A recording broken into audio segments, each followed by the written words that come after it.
I described it to somebody as a fever dream. It feels like it's completely unreal. I mean, years and years and years. Of course, we're a little bit behind other African nations in the sense that we weren't allowed to compete internationally because of political issues like apartheid and so on and so forth. But I mean, we have a fantastic league. We have fantastic players, and to be able to be doing this with mostly domestically based players who come from our league, it's just absolutely delightful. And after our failure to progress in 2010, it just feels like a watershed moment where all our hard work, all our pain, all our support has finally come to fruition. It's difficult to describe. It's unbelievable. I know you guys have experienced it. Many other nations have experienced it, but this is my first time. It's unbelievable. And Mbizo, I'm so happy for you. I love seeing that smile.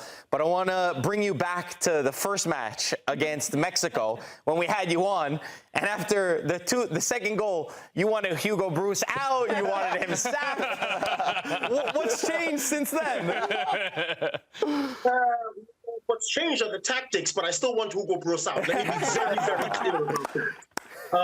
But the truth is that, Hugo Bruce claimed that he won't listen to social media. He doesn't listen to the fans and what they want. But when he put the team on the pitch that the fans have been calling for since day one, that the fans were calling for during AFCON, during the pre-World Cup friendlies, this is the result that you get. You get a team that can keep the ball, put it on the carpet, extremely creative players who are able to run with the ball and open up space. I think our finishing still left a lot to be desired, of course, which is, I think, it's natural, I think, for players who are for the first time on this stage. But the key was making the team able to compete, putting our best players on the pitch. And that young man there that you see, Rele Mufokeng, I mean, what a game, what a player. He should have had at least 2 assists.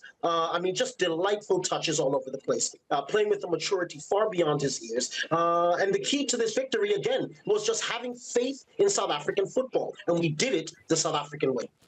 Now, Mbizo, you hit on it perfectly. What is South Africa doing right in their development that sees so many of the players from the South African League and young players in the national team succeeding right now? Well, I think principally it's we give young players opportunities. I think if you look at our league, young players get the chance to play. And again, many of our players, they remain domestic, which to many people seems like a disadvantage. I mean, a lot of people spoke about how other teams have players playing in Europe all over the place at higher levels, so maybe that is their advantage. But I tend to believe that keeping players in the country maintains our identity.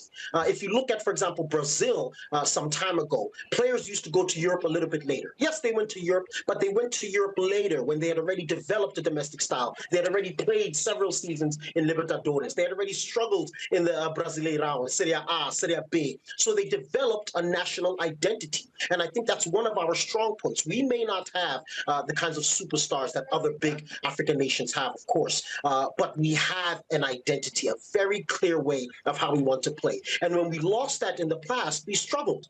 When we had that, we won AFCON.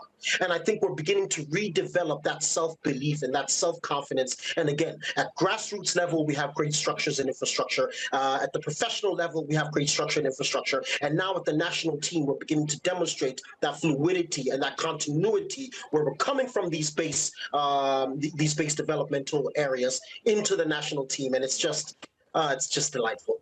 But Mbizo, after that first game, when you lose to Mexico, you have 2 players red carded. There would have been an anger, a disappointment, a resignation.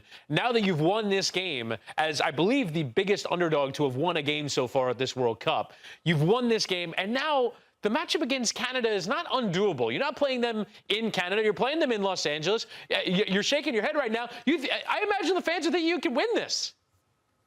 Oh, yeah, no, we can absolutely win this. And what's delightful is that I'm seeing on social media, I see Canadians saying, oh, great, South Africa made it through, the easiest team out of that group. And the funny thing is we're saying the same thing. We're delighted that it's the Canadians that we're meeting in the next round as opposed to the Swiss or some other stronger teams. With absolutely all due respect, Canada has some good players and players that I admire and respect. But let's all be frank with one another. As far as football is concerned, football heritage, football culture, football history, history.